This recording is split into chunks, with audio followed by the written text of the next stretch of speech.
The red carpet stretched like a bright ribbon across the quiet street in Lakey. Cameras flashed, laughter drifted through the warm Lagos air. Men in tailored suits raised glasses of wine. Women in fine lace and sequins stood poised, waiting for the event to begin. At the center stood Nicholas, in a crisp new suit, a fresh smile on his face, pride settling on his shoulders. He waved at friends and turned toward the gate as a black Bentley rolled to a stop. 2 security guards in black suits and sunglasses stepped out first, moving with controlled authority to clear a path. When the rear door opened, it felt like the world paused. Sonia stepped out. Her gold gown shimmered in the lights. Her jewelry caught the sun, scattering tiny sparks. The guards guided her onto the red carpet. Strangers gasped at her elegance. Those who knew her stopped clapping, frozen. Less than 2 days ago, she had left a small, run-down bungalow with only a single bag. Now she looked like royalty. Nicholas's smile faltered for a moment. The street quieted, then whispers began. "Is that Sonia? How? What happened?" Sonia moved steadily, each step saying, "I am not the same woman you discarded." She stopped in front of Nicholas. He tried to speak, but words failed. His hand trembled as he reached for hers. She took it firmly, her gaze calm and clear. "Hello, Nicholas," she said. "How did you—" Her lips curved slightly. "Do you really want to know?" His throat moved. He could not answer. The crowd leaned in, eager for the truth. Sonia took a quiet breath. "I owned the entire estate," she said. Shouts, gasps, and a dropped wine glass echoed through the air. Nicholas froze. Sonia remained composed. And then the story rewound to its beginning. It started in the middle of the night in Oshodi. The house was dark. The fan clicked slowly. Sonia sat on the old couch trying to read a small devotional with a faded cover. Sleep hadn't come much those days. When the front door opened and Nicholas entered, the atmosphere shifted. He did not say goodnight, nor did he look tired. He seemed almost energized. He pulled a chair, sat across from her, and slid a brown envelope onto the table. "Sign," he said. Sonia looked from the envelope to his face. "What is this? Divorce?" The word hit like cold rain. "Nicholas, what are you saying?" "I'm done, Sonia," he said flatly. 5 years of marriage. No child, no progress. I can't carry a liability. The word cut deep. She had cooked, cleaned, sold jewelry online to support them, prayed, hoped, and trusted. Yet liability sat heavy on the table. Nicholas leaned back. "Things have changed. I won big at the casino. I put a deposit on a house in Lekki, a real estate. Sonia, I can't take you into this new life. You don't fit. We're different now." Her heart ached, but her voice remained gentle. "I am your wife." He pushed the pen across the envelope. "Sign, we're done." Her eyes burned. The room blurred. Memories surfaced, I do, laughing in the rain. Their small wedding, dreams spoken aloud, nights holding hands and praying for a child. She remembered all the small acts of kindness that quietly held a marriage together. Then she looked into his eyes and saw no space for her. Her hand trembled as she signed. She wasn't signing because she agreed. She was signing because she had no power to stay. Nicholas folded the papers back into the envelope and stood. "You can leave tonight," he said, almost gentle, as if he didn't want to be the bad guy. "I've already packed your bag," he added, pointing to a small travel bag by the door. It was the same bag she had used when visiting her friend Annie once. A bag just big enough for a few days' clothes and a small devotional. "Nicholas," her voice broke. "Please don't do this." He opened the door, letting cool night air drift in. "We're done." She stepped outside barefoot, hands shaking, into streets still wet from a late shower. She didn't look back. Looking back would have made her fall to the ground and beg, and she refused to be that woman. She called Annie. "Come," Annie said immediately. "I'm coming downstairs." "You're not alone. Remember, we move forward." Sonia slept on Annie's couch, listening to distant cars with hope seeming even further away. She lay on her side, hugging a pillow like a shield, staring at the wall until morning arrived. At dawn, her phone rang. "This is Barrister Henry," a smooth, formal voice said. "I work with Builder State Company. Are you Sonia, daughter of Mr. Chukwumeka?" "Yes, I am," Sonia replied. "I'm calling about your late father's investments," he continued. "Years ago, he invested in our company and kept it private. He left clear instructions that you, his only daughter, are the heir. The estate is large. We only sold one of the 200 duplexes to raise funds for renovations and complete the transfer. If you do not approve of the buyer, we can revoke the sale by tomorrow. Can you come to our office this morning? We want to hand over the management and documents to you. You may retain the current management if you wish. They have performed well for 10 years. Sonia gripped the phone, her mind feeling light, almost as if she might float. Sir, are you sure you have the right person? She asked. Yes, Miss Sonia, Barrister Henry said kindly. Please bring any ID you have. Okay, she whispered. I'm coming. Annie jumped up from the kitchen when Sonia told her. She squealed, hugged her, then stepped back. Eyes shining. Your morning has come, Sonia. At the office, everything was real. The letterhead, files, photos, the estate map with wide roads and rows of white houses, stamped documents, keys, and signatures. Barrister Henry spoke with steady clarity, and Sonia signed with confidence. Not as someone being pushed out, but as someone finally being called in. They drove her to the estate. The sun gleamed on the roofs, palm trees waved like ushers welcoming a bride. The gate opened, revealing a sign. Green Valley Estate, her mansion. A driver pulled up to a wide driveway, and a personal assistant stepped forward with a welcoming smile. Behind them, gleaming softly, waited a brand new Bentley. Sonia climbed the steps and touched the doorbell as if it might sing. Inside, the air smelled new. Paint, fresh wood, quiet wealth. She walked through the rooms, fingers brushing marble, eyes drinking in the chandeliers, feet soft on pure rugs. She stood by a tall window and for the first time in a long while, cried not the sharp cry of loss, but the deep, shaking cry of someone finally seen. She lifted her face and whispered, Daddy, thank you. Mommy, I never saw your face, but I know you see me now. Her phone buzzed. The name on the screen sent a chill through her, yet made her smile at the same time. Nicholas, she answered. Hi, Sonia, he said smoothly, as if nothing had happened that night. I'm hosting a housewarming tomorrow morning. Number 7 Green Valley Estate. Come see how life has changed for me. Her eyes fell on the estate map. Number 7. She remembered what barista Henry had said. 1 duplex sold, the rest hers. If she didn't like the buyer, the sale could be canceled by tomorrow. Her heart was steady. Her voice calm. I will be there. After the call, she stood still. She could end his fantasy with a single call. Cancel the sale, send him away, even laugh while doing it. But something inside urged her, no, let him come. Let the stage be set. Let the truth arrive like sunrise. No curtain can stop it. That night, the mansion felt warm, almost protective. Sonia tried on her gold gown, which hugged her like a promise. The PA laid out her jewelry. The security team reviewed the plan.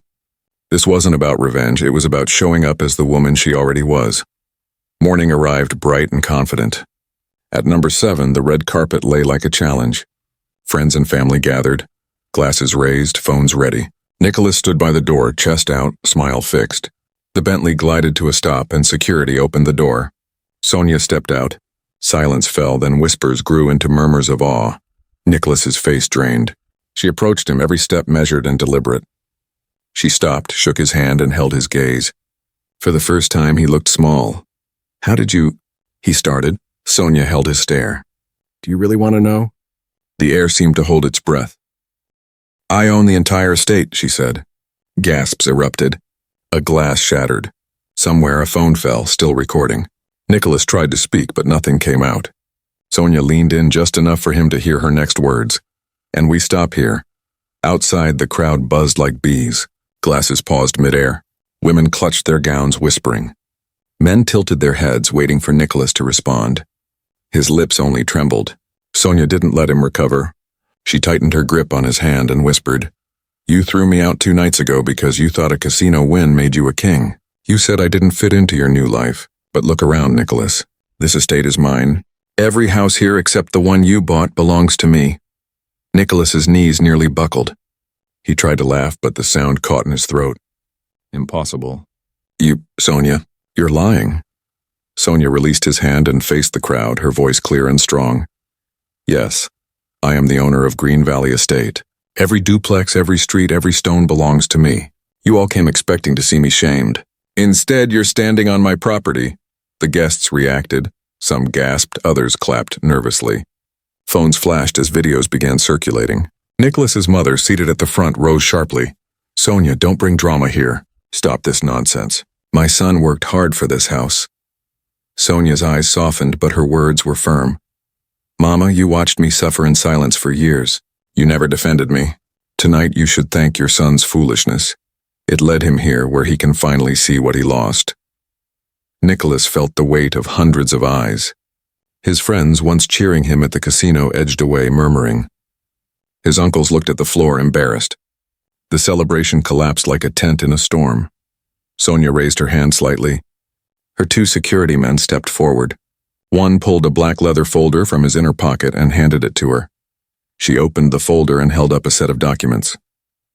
"These are the ownership papers," she said, stamped and signed. "Green Valley Estate belongs to me. Barista Henry can confirm this to anyone who doubts it." Then her eyes locked on Nicholas. "As for this house," she continued, pausing deliberately, "the agreement says I can revoke your purchase and refund you in full. One call and you could be out on the street." The crowd gasped again, louder this time. Nicholas's jaw dropped, sweat beading on his forehead. He scanned the room, looking for someone, anyone, to defend him, but every gaze met his with either pity or quiet satisfaction. Sonia snapped the folder shut and handed it back to her guard. Then, stepping closer, she lowered her voice. "But I won't do that. I want you to stay. I want you to wake up every morning, walk outside, and remember that the woman you threw away owns the ground beneath your feet." She patted his shoulder lightly, like a queen dismissing a servant, and turned to leave. The Bentley's door opened for her and her gown shimmered as she walked away. Whispers followed her until she disappeared behind the tinted glass. Nicholas remained frozen on the red carpet, hands still where she had touched him. Slowly, the guests began to leave one by one until only a few remained. Even the caterers quietly packed up, faces full of shame. By sunset, Nicholas stood alone at his mansion gate. The ribbon for the housewarming fluttered in the breeze. Pride untouched inside him crumbled like old bread. But this was only the beginning. While Nicholas wrestled with shame, Sonia's life was stepping into a new chapter. The man she would soon meet, Sam, one of Lagos's most powerful CEOs, was about to change her story forever. In the days following the housewarming, a storm hit Nicholas unexpectedly. Clips of Sonia stepping out of her Bentley spread across WhatsApp, Instagram, and Twitter. Most captions read the same. "The woman he threw out owns the entire estate."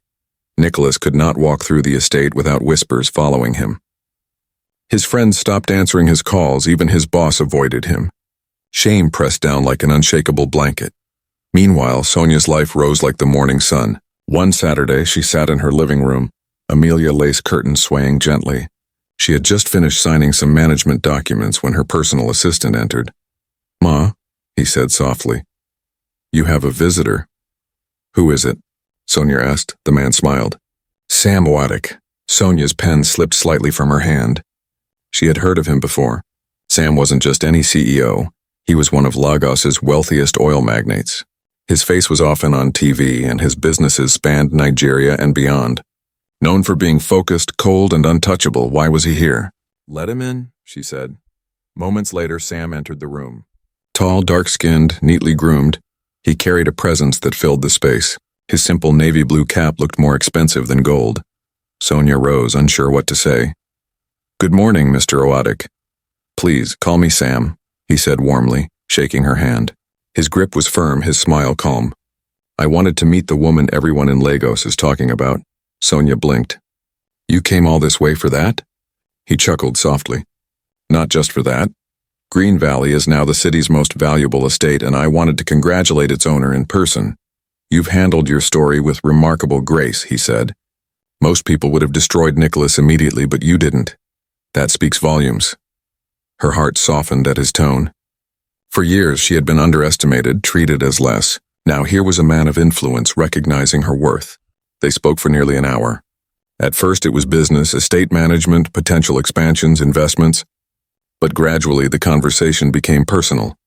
Sam asked about her late father, her childhood, her aspirations. Sonia laughed freely, her shoulders lighter than they had been in years.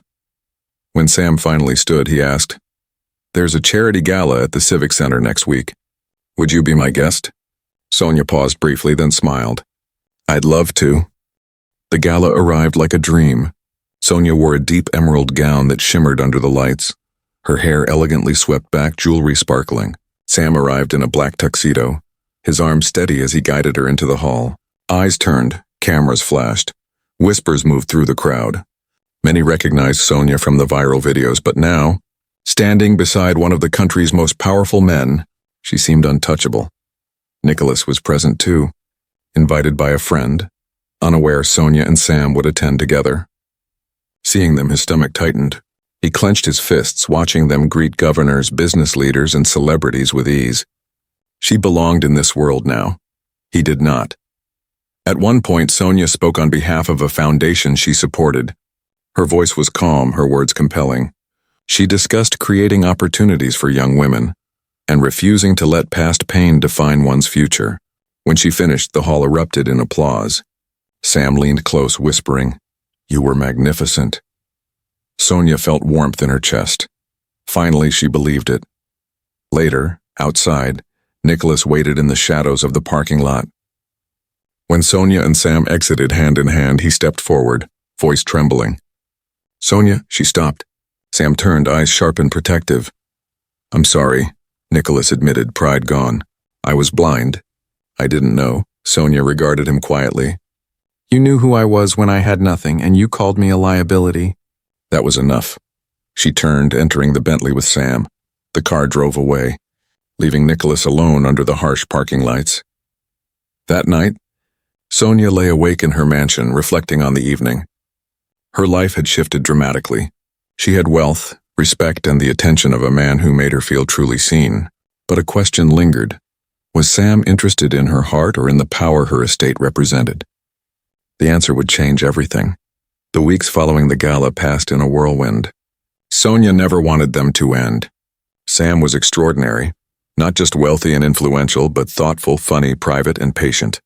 He asked about her scars, her lonely childhood, nights she went hungry. He listened attentively, unlike Nicholas. One evening, Sam took her to a quiet rooftop in Victoria Island. The Lego skyline glittered, the ocean breeze soft against their faces. A candlelit table waited, city lights flickering like stars. "Sonia," Sam said, gazing at her gently. "When I first heard of you, it was business. But the more time I spend with you, the more I realize it's not just business. You're extraordinary." Sonia's breath caught. For years, she had longed for love and recognition beyond her weaknesses. She had stopped believing it possible. Tears pricked her eyes. "Sam, I don't know if I'm ready. Everything changed so fast. Sometimes I wake thinking I'm still that woman who left with one bag." Sam took her hand. "You are not that woman anymore. And even if you were, I would still choose you." Her heart swelled. For the first time in years, hope returned. Meanwhile, Nicholas's world darkened. Friends stopped calling. Debts from reckless gambling weighed heavily. The mansion brought no comfort. Every outing reminded him of Sonia's security team. He lived in her shadow. His mother, once approving, now scolded him daily. "See what your greed has done? You drove away your blessing, and now she is everything while you are nothing." 2 months later, Sonia stood in the grand hall of Green Valley Event Center, wearing a white gown that shimmered like morning dew. Music filled the space, violins and drums blending seamlessly. Guests included governors, CEOs, celebrities, and neighbors. It was the wedding of the year, Sonia and Sam's wedding. Nicholas appeared too, uninvited, drawn by circumstance. He stood at the back, shoulders slumped, eyes fixed on Sonia as she walked down the aisle. Each step felt like a stab to his chest. When Sam lifted her veil and kissed her, the hall erupted in tears. Nicholas, however, turned away. Tears blurred his vision. Pride gone, replaced by bitterness filling the void. Marriage with Sam was everything Sonia had once dreamed of. They traveled together, built businesses together, and shared laughter. A year later, she gave birth to a baby girl, Amelia, whose first cry melted Sam's heart. Sonia often held Amelia close and whispered, "You will never feel what I felt. You will grow surrounded by love, but life has a way of coming full circle." One rainy afternoon, Sonia sat in her living room, cradling Amelia, when her security guard knocked. "Ma, someone is here to see you," he said. "Who is it?" Sonia asked. The guard hesitated. "It's Nicholas." Her heart skipped. She hadn't seen him close up since the wedding. "Bring him in." The door opened slowly. Nicholas stepped inside. unrecognizable from the proud man who had once thrown her out. His suit was worn, his face thinner, eyes hollow. The moment he saw her, he dropped to his knees. "Sonia, please," his voice cracked. "I'm finished. I owe the bank 10 million. I can't feed myself. I can't sleep. I came to beg you. Buy the house. Save me." Sonia studied him quietly. Memories surged. The night he chased her into the streets, the word liability echoing in her mind.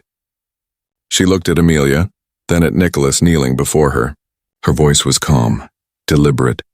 "Nicholas, I will not buy the house from you, but I will do something else." Nicholas lifted his head, confused, desperate. "What do you mean?" Sonia rose, holding Amelia gently. "I will pay your debt and give you work in one of my companies. Not because you deserve it, but so you can see me every day, to remember your choices, to know that the woman you once called a liability is now the one keeping you alive." She signaled her PA. A check was brought forward, 15 million naira. She placed it before him. Nicholas's lips trembled as he reached, but his tears fell first. He pressed his face to the floor, unable to look at her. Sonia stood tall, rocking Amelia. "Stand up, Nicholas. You have a chance to rebuild your life, but never forget, you are living in my estate."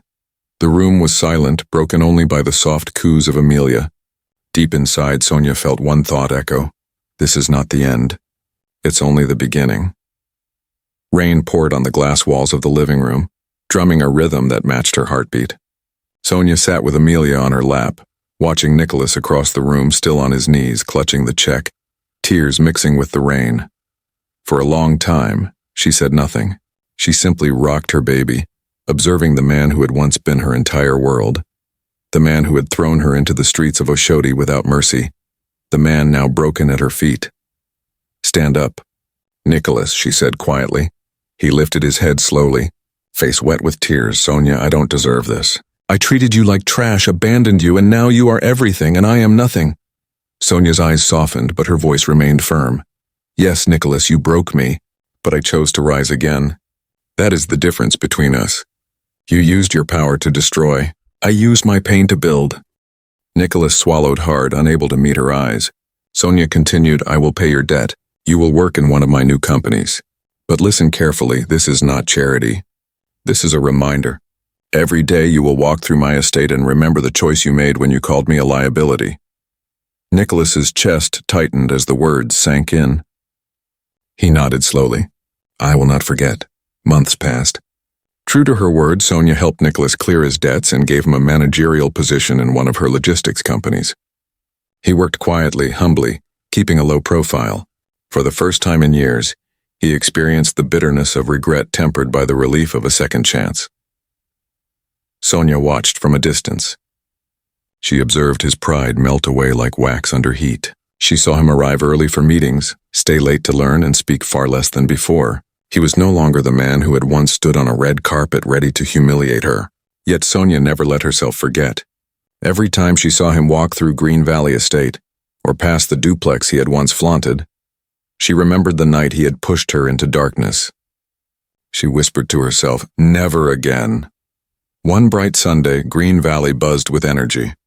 Sonia and Sam were hosting a community event at the estate's event center, awarding scholarships to children from underprivileged homes. The air was filled with laughter, music, and the aroma of jollof rice. Sonia stood on stage holding Amelia as Sam cradled their baby. She addressed the crowd, her voice firm. "I was once a woman with nothing. I was told I was a burden, a liability. But look around you. Every person here matters. Every child here has a future. Never let anyone tell you that you are less than what God created you to be." The crowd erupted in applause. Sam kissed Amelia's forehead, pride evident in his expression. At the back, Nicholas clapped too, eyes wet, not with bitterness but with a sense of gratitude. He understood he had lost Sonia forever but had regained a measure of dignity. Later, as the sun bathed the estate in gold, Nicholas walked past Sonia's mansion. He paused at the gate, watching her laugh with Sam and Amelia on the balcony. For the first time, he felt neither anger nor envy, only peace. He whispered into the breeze, "You won, Sonia. I will never forget it." Inside, Sonia felt the wind on her cheek. She held Amelia close and looked at Sam. Life was not perfect, but it was whole. She had endured betrayal, humiliation, and heartbreak and emerged stronger. She had been thrown out of a bungalow, only to return as the owner of an entire estate.